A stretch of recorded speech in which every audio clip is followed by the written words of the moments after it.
Dyson and Roberta Flack. Never get away with that as a showbiz name in this day and age. It just wouldn't be sexy enough. It's Mark Edwards at Sunshine Radio. It's 16 minutes to 10. I don't want to be alarmist, but we're running out of fuel on this planet. We're burning it all up very, very, very quickly.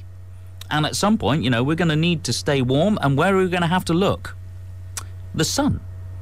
Because it'll take 5 billion years for the sun to run out of fuel. Do you like where I'm going with this, Jamie? I do, yes. I've got Jamie Baldwin from Caplor Energy with me because you guys specialise in solar panels. That's right, we do. Yeah. The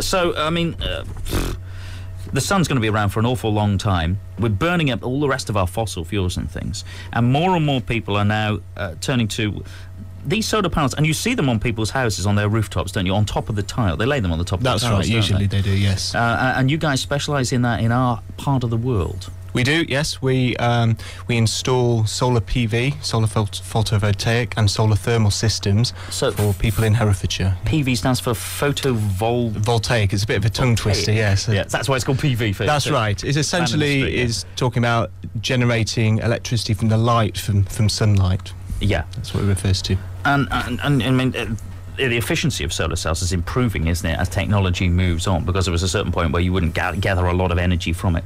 In another 10 years' time, could you run your whole house off just solar panels?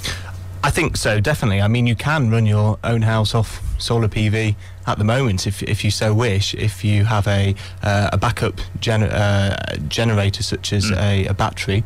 But yes, you can certainly. They are getting far more efficient as technology moves on. And not only the fact that you don't need the sun anymore, just light. That's right. And that's one of the things we get asked about, being in the UK, not always the hottest country, but actually it's the sunlight that's important, and even on a cloudy day, the PV will still be generating. So on a morning like this morning, where the sun is out, and you've got some pretty good blue skies out there, is it absorbing more energy than if it would if we had cloud cover? Yes, it is. There's more actual light from the sun, so it will generate more. It will absorb more in that sense, but it will also generate when it is light. Effectively, the only times it won't generate are, I guess, when the sun's gone down. You haven't quite made them efficient enough to take moonlight in. That would be good, wouldn't it? But it's coming. Yeah, quite possibly. When the werewolves are out, it's all right. We're generating. Don't worry, we'll stay in the house. No, I mean, I talk about people that have them on their rooftops on the slate. What would be a typical installation then? If I came to you and said, look, I've got my house, I want to get a bit more of solar power in it, because it's obviously, it's also great for reducing your bills, isn't it? There's an outlay, but ultimately that's going to pay you back at some point in the future. How's that going to work for a typical installation? Well, that's right. For a typical domestic installation, you're probably looking at anywhere between about 8 to maybe 16 panels on your roof, depending on the size of your roof.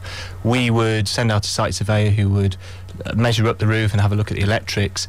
And as you say, there is an initial outlay there, which is quite substantial, but it is coming down as the technology improves. Prices are coming down. The big thing really is there now is a government incentive called the feed-in tariff, which really incentivises you to generate your own renewable electricity, and you actually get paid for every unit that you generate, whether you use it or not. So you're getting that financial benefit, but as you say, you're also saving on your energy bills as well.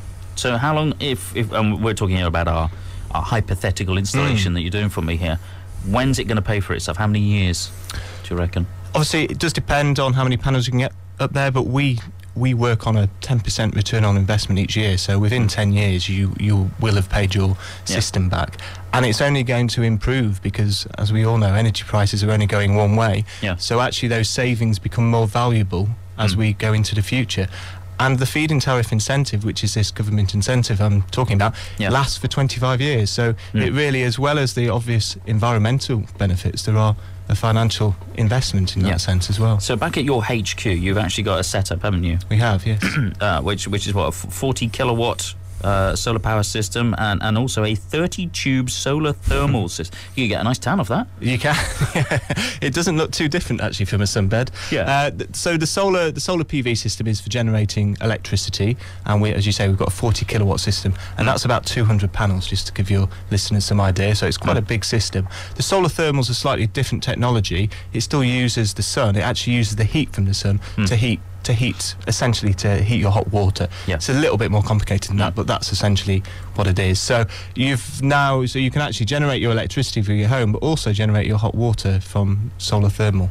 Yeah, so people can come and see this in action, can't they? Absolutely, So they yeah. can see, you've got the setup. It's like kind of like a show home, I suppose. We have, yeah, absolutely. Yeah. So we really encourage, every Friday afternoon, we encourage people, we have an open session, so people, anyone can come along. We've had groups, we've had schools, we've had counsellors, we've had individuals interested for their own properties. Come along, we'll show them around, we'll show them all the technologies, so they can have a look and see how it's working. As far as enterprise and industry are concerned, are they getting on board with the whole idea of solar power for factories and for offices and things like that? They have. I think there's been a slower uptake in some senses. It's people hear, people see the solar panels. It often takes time for that kind of to infiltrate. But certainly we've had a lot more interest from commercial businesses in and around Hereford and Herefordshire, which is really good. So if somebody wanted to come along and see you on Friday afternoon and have a look at your set, where'd they find you? We're at Caplor Farm, which is about a mile out of Fownhope on the Ross Road. But if they want to see you tomorrow, of course, you're at Monmouth Show. We are at Monmouth Show, yes. Whereabouts on the showground? Do you know where you pitch it? I can't remember. I've got a map. Going in through the main entrance, where would they go, left or right? I'm not entirely sure, I've got to be honest, but we've got a nice big trailer, so hopefully you'll be able to see it from afar. So we look out for the, it's about a 6-metre trailer, it's got a big Caplor Energy banner on. Come and have a chat to us and we're more than happy to answer any questions people have got. Actually, the thing is, just look for where you can see the sunlight bouncing back off these panels. That's right, we will have a panel there, so you can actually see them close up as well. Because tomorrow it's going to be sunny. Yeah, it says in the forecast that any rain, soon clearing away early in the morning, sunny spells for the rest of the day, 21 Celsius. Go see the guys from Caplor, and Jamie particularly, because he's a terribly nice fella, and see what they can do to help reduce your energy bills tomorrow at Monmouth Show. Thanks for coming in, boss. Thanks very much, Mark.